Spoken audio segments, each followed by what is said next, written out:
देश के साथ साथ राज्य के किसान भी अब आंदोलित होने वाले हैं, क्योंकि आज राजधानी रांची के प्रेस क्लब में भारतीय किसान महासभा का एक बैठक की गई। इस बैठक में झारखंड के तमाम किसान से संबंधित रखने वाले, कृषि से संबंधित रखने वाले किसान भी शामिल हुए थे।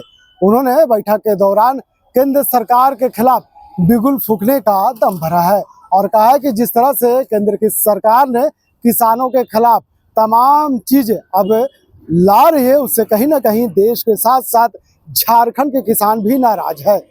बैठक के दौरान क्या कुछ कहते हुए नजर आ रहे किसान महासभा का राष्ट्रीय अध्यक्ष।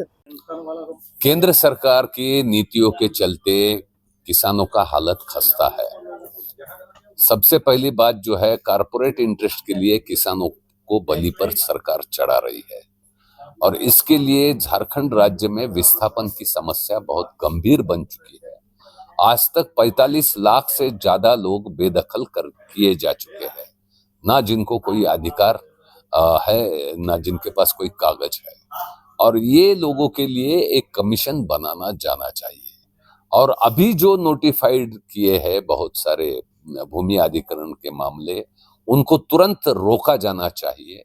ये जमीन हम नहीं देंगे, माइनिंग के लिए जमीन नहीं मिलेगी, झारखंड की लूट के लिए जमीन नहीं दी जाएगी, कारपोरेट के लूट के लिए जमीन नहीं दी जाएगी।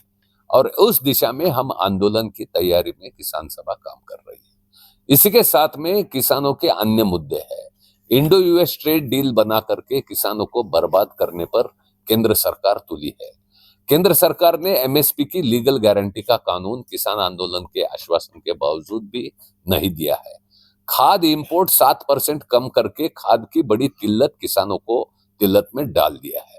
ये सारे किसानों के मुद्दे जो है को लेकर के जो है किसान सभा 10 नवंबर से 10 दिसंबर एक अभियान चलाएगी, गांव चलो और किसान जागरण अभियान चलाएगी। और उसके बाद दिसंबर के आखिरी हफ्ते में 23 दिसंबर से लेकर 3-4 दिन का बड़ा सस्टेन स्ट्रगल जो है यहाँ रांची शहर में, राजधानी में किया जाएगा, जिसमें केंद्र सरकार के खिलाफ अपनी मांगे जो है उसके लिए डटकर मुकाबला किया जाएगा।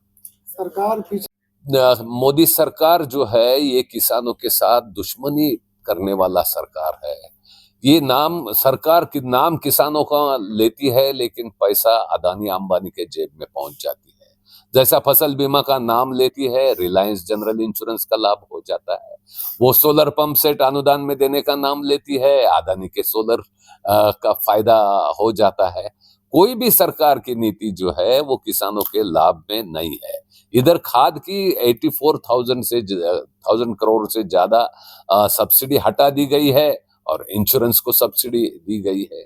इंपोर्ट एक्सपोर्ट पॉलिसी के नाम पर जिस किस्म से सोयाबीन, मक्का और ये 4 मेजर क्रॉप्स, कॉटन, इसका इंपोर्ट जिस तरीके से चलाया जा रहा है, जिससे किसानों की खुदकुशियां बढ़ी है।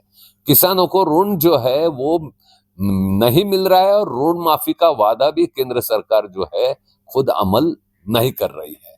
आज फसलों के दाम जो डिक्लेयर्ड एमएसपी है वो ना मिलने की वजह से किसान बर्बाद हो चुका है, कर्जे में डूबा है। नैसर्गिक आपदा में सपोर्ट ना मिलने से किसान डूबा है। देश भर में इतने, पंजाब से लेकर के महाराष्ट्र, बिहार तक में बाढ़ और आपदा होने के बावजूद ना तो सरकार ने नेशनल डिजास्टर डिक्लेयर किया, ना सही तरीके का सपोर्ट लोगों को दिया। हम मांग करते हैं कि 1 लाख करोड़ से ज्यादा सपोर्ट जो है ये आपदाग्रस्त जनता के लिए देना चाहिए। ठीक है सर।